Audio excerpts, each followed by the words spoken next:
por él y otros 22 cabanantes no estaríamos acá. A la comisión directiva del club y a los grandes canoístas que conozco desde hace muchos años, pero la venida de esta canoa se debe a varias razones. Una de ellas es que en el año 70 hicimos dos, una para mí y otra para este muchacho, en la misma casa, en el mismo galpón, con los mismos moldes del club. Y esta canoa, como los dos hicimos el viaje de arquitectura, la tuvimos que vender por razones obvias, no teníamos un mango. Entonces, yo le seguí el rastro, esta canoa fue a dar a Piriápolis, nunca se usó, como estaba muy nueva.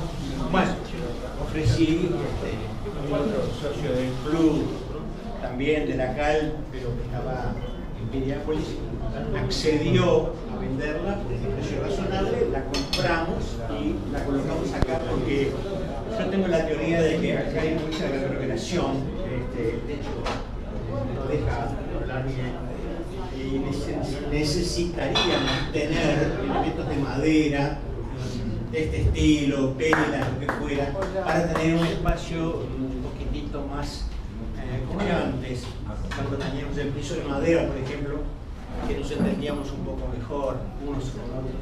No había tanto barullo cuando se hablaba. Pero no vine a hablar de esto, vine a hablar de la canoa esta, que se hizo en el año 1970.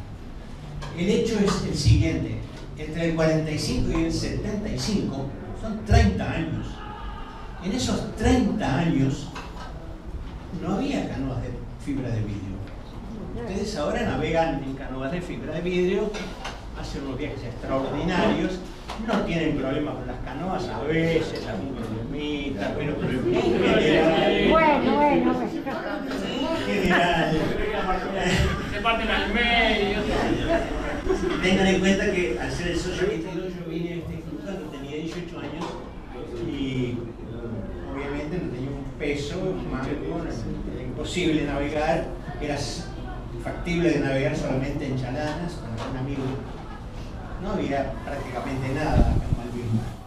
Es decir, había algún club como el Uruguay Canoas, muy buen club que después desapareció, el Contiki también, un segundo club que era de la Asociación Cristiana, navegaban muy bien.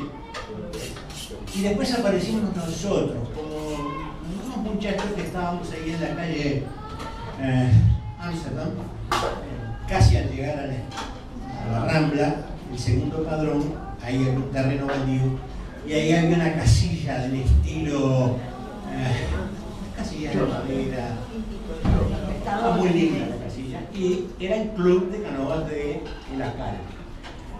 ¿Por qué se llamaba CAL? Porque el club no se funda ahí, se funda acá en la calle Mahoma y Arrascaeta, y aparece Nilo Coppola, que es un personaje que ha salido en televisión, en TV Ciudad, etc.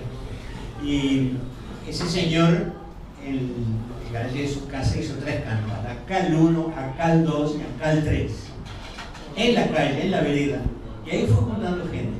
Esa gente después vino a dar acá, donde tuve la suerte de aparecer como el número 22, cuando ellos eran los verdaderos fundadores del club.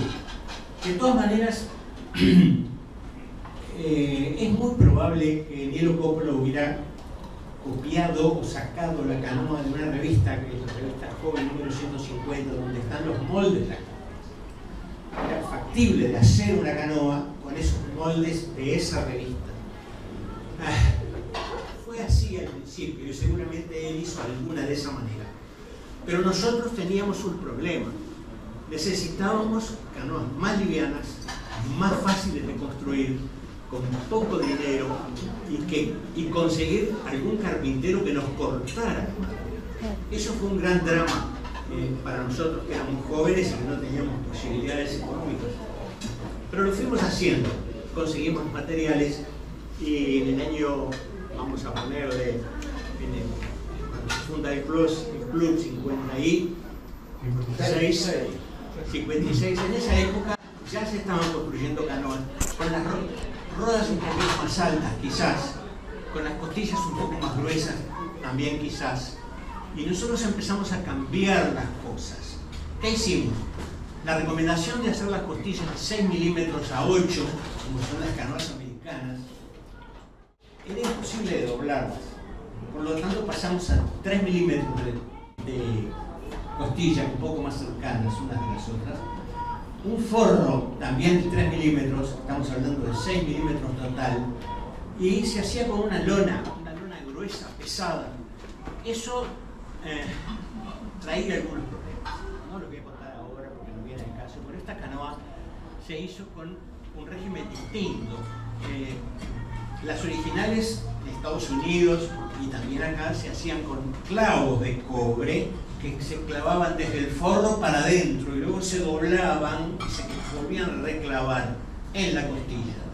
Eso traía el problema de que a veces más de uno se clavaba un clavo que se levantaba en una de pie. Entonces eso no funcionó. Inventamos el sistema de hacer un agujerito con una maquinita de mano y poner una tachuela de cobre. Es el gran invento, es decir, yo le llamo la canoa criolla, porque no es la canoa americana o canadiense, es una canoa que fue saliendo entre los grupos, de los cuales hay fotografías. Más les digo, este club, que es el original que está allá, está hecho para hacer 6 canoas. Esa fue la orden que me dieron en su momento. Vamos a hacer algo donde puedan estar 6 personas construyendo 6 canoas a la vez, porque siempre había 2 construyendo a la vez y los moldes no daban. Entonces, bueno, nos estábamos expandiendo, indudablemente. Finalmente no se hizo así, el club se agrandó, las canoas terminaron haciéndose afuera, pero se siguieron haciendo. Y se siguieron haciendo con otras características de las originales. Las rodas bajas, ¿por qué? Porque acá hay viento. Con rodas altas las canoas no andan bien con el viento.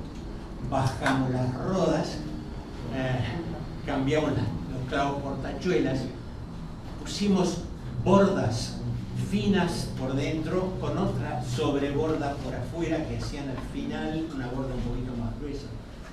Y eliminamos la lona gruesa y cambiamos y empezamos a poner lienzo pintado con varias manos de fondo blanco para esmalte, etcétera, etcétera, etcétera.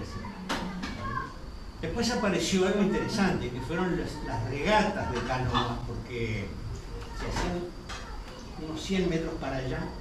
Sí, el club estaba 100 metros para allá, más o menos. Las canoas salían de ese lugar y daban la vuelta al triángulo. Eso se hacía todos los domingos en verano. Atraía mucha gente, había mucho movimiento. Y les voy a contar un chisme. Nunca ganamos una carrera. Había 2 canoas que ganaban siempre, pero muy despegadas, 100 metros adelante. Y eran unos muchachos que tenían unos físicos así. Y bueno, no había competencia. Había un pelotón en el cual me incluía a menudo, a veces podía ganar en ese pelotón, pero los 2 primeros siempre adelante 100 metros. Acá y en los ríos. Era algo increíble. Pero claro, el canotaje tomado en serio tiene que ser, es un deporte difícil. Inventamos otra cosa más que esta canoa no tiene, pero que nosotros lo inventamos y lo hicimos, que es el posapié. Es decir, te sentás en la canoa y no empujás con las caderas, sino empujás con los pies. Es decir, del remo pasa a los pies en forma horizontal.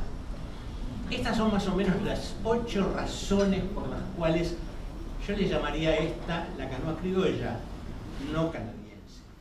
Es una canadiense de forma, pero es hecha en Malvin.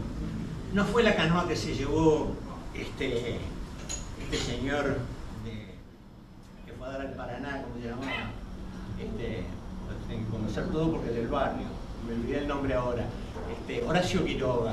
Horacio Quiroga se lleva los moldes de Malvin para hacerse su canoa, pero cuando fui a verla en Paraná no era esta canoa, era muy distinta, con la roda recta. vale la pena que la vean algún día, que está en internet, porque es algo distinto y tiene muchísimos años anteriores a nosotros. Hay otro grupo más de canoístas, canoeros, que son los de Positos, entre los cuales está el presidente, junto con Aldo, con Praderi, el doctor Praderi, que escribió un libro muy bueno que recomiendo que deberían leerlo porque está bastante interesante, que se llama Canoas y Velas. Canoas y Velas, después él tiene algunas cosas más escritas, dio 2 o 3 conferencias acá. Después él siguió navegando barcos, abandonó el canotaje, pero era un grupo fuerte, el grupo de Positos. Así que recuerden, Positos, Malvin, con 3 clubes competitivos entre sí, con competencia fuerte en el agua y competencia en los ríos, no. En los ríos era más o menos lo que hacen ustedes, un poco más rústico. Aparece la caza de animales silvestres, que ahora es una barbaridad, pero nosotros comíamos de eso, porque era para épocas. Yo quiero decirles solamente que esta canoa para mí es un gran recuerdo de un compañero, de un amigo, con el cual viajé muchos años, un año entero, y la canoa la hicimos juntos. Estoy orgulloso de ella, aunque no es una canoa canadiense, pero es una canoa. Es una canoa criolla. Es una canoa criolla. Y acá hay muchas más que no están en muy buen estado, que las lonas no están muy bien, pero que pueden seguir navegando. ¿Por qué se llama Yuyik? Se llama Yuyik porque este muchacho era como mi abuelo, su padre era ucraniano. Ese ucraniano tuvo un perro en Ucrania que se llamaba Yuyik. Y le pusieron el nombre del perro. Cada uno. Bueno, era todo lo que quería decir. No sé, para mí la canoa es como para uno que tiene auto, también tiene bicicleta. La bicicleta para mí es lo número 1, es maravillosa. La canoa es maravillosa, así tengas el barco más grande, más lindo, más poderoso. La canoa siempre va a estar con uno porque es algo que está muy metido adentro, por la historia misma, está muy metida dentro de uno. Yo admiro mucho a los canoístas, especialmente a los que las construyen. Ahora, claro, la época moderna trajo la fibra de vidrio, luego la fibra de carbono, luego trajo lo rotomodelado. Ustedes saben que eso ha invadido mucho el mercado, la canoa se come en los supermercados, las cosas han cambiado mucho. Pero quise contarles esta pequeña historia de un grupo que trabajó muchísimo para poder navegar, que dejaron todo y que finalmente cuando se aburrían hacían hormigón armado. Terminaron esto que está acá.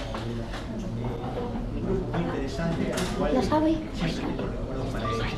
Y ahora que los veo a todos ustedes me parece maravilloso cómo han seguido y cómo hay personas que dirigen esto y lo llevan adelante, y espero que sigan así y les pasen a sus hijos y a sus nietos el amor por la canoa canadiense. ¡Un aplauso!